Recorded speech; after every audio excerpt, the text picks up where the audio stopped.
Бодо Шефер, төбеттің аты Мани, неміс тілінен аударған жебе дизайн баспаханасы. Кенет Мани ақырын ыр ете қалды. Қарқсатқыр, бұл сөзді мен тағы қолданыппын. Жоқ, енді тырыспаймын, енді олай айтпаймын. Мани мені үнемі бақылап отырды. Бұл оңай емес, солай ма? Мен лабрадордың тілектерім орындалуына көбірек сену үшін жасай алатын 3 нәрсе туралы айтқанын есіме түсірдім. Олардың біріншісі арман альбомы, ал қалған екеуі? Жауапты бірден алдым. Сен жасай алатын екінші нәрсе күн сайын арман альбомындағы фотосуреттерді бірнеше рет қарап шығу.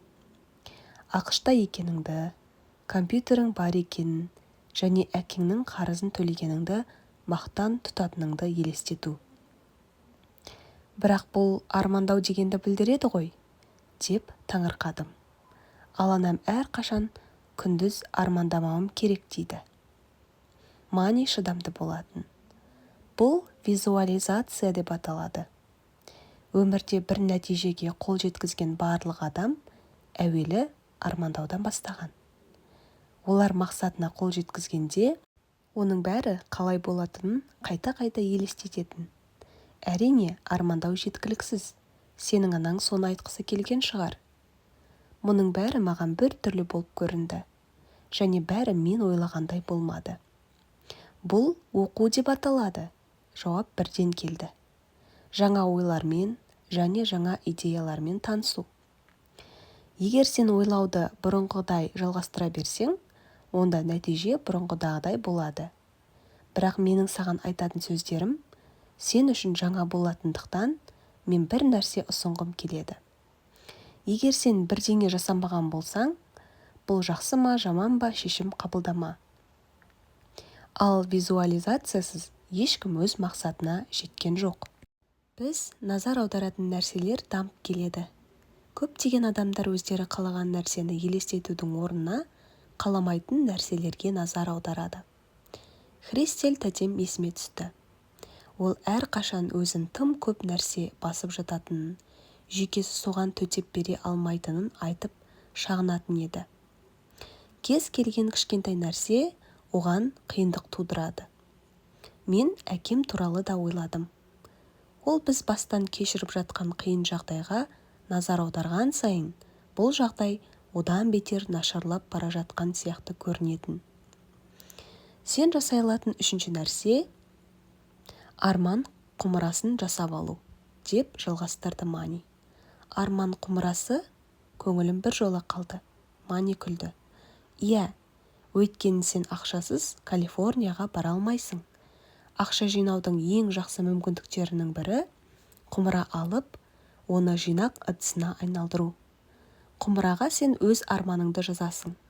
Бірақ әр арман үшін саған жеке жинақ ыдысы қажет. Сен оны дайындаған соң үнемдеуге болатын ақшаны соған сала баста. Бұл әдістің толып жатқан кемшіліктері бірден ойыма келді. Сонда мен қаншама жинақ ыдысын дайындауым керек? Тіпті егер мен әрқайсысына евро сала алсам да, 20 жасқа толғанға дейін жеткілікті мөлшерде жинай аламын ба? Сонымен қатар менде басқа тілектеріме қажет ақша қалмайды ғой. Мани маған жайбарақат қарады. Байқайсың ба? Сен әрқашан әуелі кез келген нәрсенің неге іске аспайтыны туралы ойлаудан бастайсың. Бәлкім кейде солай шығар, деп дүңк еттім мен. Бірақ менің ойымша, егер біз бірлесіп қалтамызға қалай көбірек ақша салуға болатынын ойласақ, жақсы болар еді. Егер менде, мысалы қазіргіден 2 есе көп ақша болса, өте риза болар едім. Манитың даусы өте байсалды естілді. Сен маған қазір сенбейсің, Кира. Бірақ егер сенің қалтаңда қазіргіден 10 есе көп ақша болса, сенің проблемаларың тек арта түсер еді. Өйткені біздің шығындарымыз табысымыздың өсуімен бірге өседі ғой. Алайда бұл маған асыра сілтеу сияқты көрінді. Егер менде 10 есе көп ақша болса, мен жұмақта жүргендей өмір сүрер едім ғой. Бірақ Мани айтқанынан қайтпады. Ата-анаңызға қараңыз. Оларда сенен 10 емес 100 есе көп ақша бар, бірақ оларға бәрібір жетіспейді. Ақшаның мөлшері емес, олармен не істейтініміз маңызды. Алдымен, қазір қолда бар ақшамен айналысуды үйрен. Сонда ғана сен көбірек табуға дайын боласың. Бірақ мен мұны саған бірнеше күннен кейін түсіндіріп берем. Енді жинау сақтағыштарына оралайық. Әуелі бастайық та. Бірақ сонша көп ыдыстан шатасамын ғой, дедім мен. Сондықтан мен сенен тізімдегі ең маңызды мақсаттарды таңдауыңды сұрадым емес пе, деп түсіндірді Мани. Мен тізімді тағы бір рет қарап шықтым да, дұрыс, ең маңыздысы ақш-қа саяхат, компьютер алу және ата-анама көмектесу болды. Алғашқы 2 тілек үшін өзің армандап жүрген істі бастай аласың. Үшіншісі, ата-анама қарыздан құтылуға көмектесу үмітсіз болып көрінді. Дәл солай, деді Мани менің ойымды айтқызбай біліп. Біз сенің ата-анаңның қарыздары туралы бірнеше күннен кейін сөйлесетін боламыз. Бұл сен ойлағаннан әлде қайда оңай. Сонымен, саған тек 2 арман сақтаушы қажет. Сен оны істей аласың. Жарайды, мен тырысамын. Жоқ, мен мұны істеймін, деп айтқым келді. Деп уәде бердім. Онда дереу баста, деп талап етті Мани. Мен таңырқадым. Дәл қазір баста дегенің бе? Мани тек басын изеді. Сондықтан мен көзімді жұмып, алдымен компьютерде үй тапсырмасын қалай орындауға болатынын елестеттім. Олар әлде қайда әдемі көрінеді, және қателерді түзету маған оңайырақ болды. Нәтижесінде мен жоғары баға аламын. Сонымен қатар менде керемет компьютерлік ойындар болады. Содан кейін мен Сан-Францискода 3 апта өткізетінімді елестетіп көрдім. Мен өте сүйкімді отбасында өмір сүрер едім. Тамаша қызбен дос болар едім. Біз керемет уақыт өткізер едік. Бір-бірімізді осыған дейін басымыздан өтпеген өзгеше бір сезіммен жақсы түсінер едік. Мен көп нәрсені біле алар едім. Өйткені ол жерде көп нәрсе басқаша. Жолшыбай әкем әуежайға апарар еді, деп ойладым. Ол өте риза ғой, өйткені енді оның қарызы жоқ. Ол енді мұны мақтан тұтады. Керемет, өйткені қазір оның көңіл-күйі айтарлықтай жақсарды. Ол тіпті ысқыра әндетіп жүретін болды. Алайда әкем мұны жасамағаны дұрыс, өйткені ол әнді бұзады. Бірақ маған ол бәрібір ұнайды, өйткені оның көңіл-күйі өте жақсы. Біраз уақыттан кейін көзімді аштым. Ал қалай? Мани бірден сұрады. Керемет, маған өте ұнады. Бірақ мен бұл қалай көмектесетінін ешқашан түсінбеймін. Электр қуатын еске түсірші, деді Мани. Сен мұны түсінуің шарт емес. Сен тек оның жұмыс істейтінін білуің керек. Шынымды айтсам, мен де мұны түсіндіре алмаймын. Бір ақылды шағала, ұшар алдында сен саяхат мақсатына жеткеніңді елестетуің керек, депті. Сен де өзің қалаған нәрсеңнің бар екенін елестетуге тырыс. Сонда күшті тілек қажеттілікке айналады. Уақыт өте келе Сан-Францискоға баруға деген ұмтылысың күшейе түседі. Сен қаншалықты жиі елестете бастасаң, сенің тілегің соғұрлым күшті болады. Сонда сен оны орындау жолдарын іздей бастайсың. Білесің бе, Кира, бұл үшін жеткілікті мүмкіндіктер бар. Бірақ сен оларды қажеттілік шындап туындаған кезде ғана көресің. Егер сен визуализация жасасаң, қажеттілік пайда болады. Бәлкім сенікі дұрыс шығар, дедім ойланған күйі. Мен ешқашан Сан-Францискоға барумен дұрыстап айналысқан емеспін. Бір рет қана бұл туралы анаммен абайлап сөйлескем.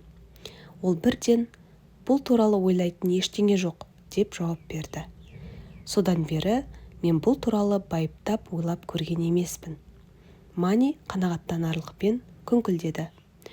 Бұл өзі жалпы 1-2 жақсы галеткаға тұрарлық.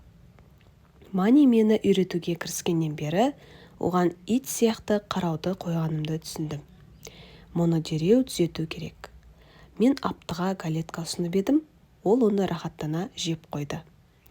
күтпеген жерден соншама жұмбақ сыр көбейіп кетті де мен оған сұрақ жаудырғым келді. Бірақ Мани тек ақша туралы сөйлесетінін ескертті. Сондықтан мен сұрақтарымды әзірше сақтай тұруыма тура келген. Әйтсе де, бір сұрақ еріксіз мазалап, жауап талап етумен болды. Ақыры шыдамай, Мани, мұның бәрін сен қайдан білесің, деп сұрадым. Мани көңілдене қутыңдады. Иә, иттер өте ақылды. Ал боксерлер мен пудельдер ше? Мен бір кездері өте бай бір адаммен тұрдым, деп күлді Мани. Бірақ қазір мен бұл туралы айтқым келмейді. Бір күні сен бәрін білесің. Әр нәрсенің өз уақыты бар. Енді үйге қайтатын уақыт келді. Өте кеш. Мани дұрыс айтады. Кешкі ас уақыты келді. Біз үйге қарай жүгірдік. Бірақ мен қарным ашқанын мүлдем сезген жоқпын. Ал ойларым алысқа шарықтап кеткен. Анам маған алаңдай көз тастап, «Кира, бірдеңе болды ма?» деп сұрады. Мен жауап орнына күрсіне қойдым. Өйткені мен ештеңе айтуыма болмайтын.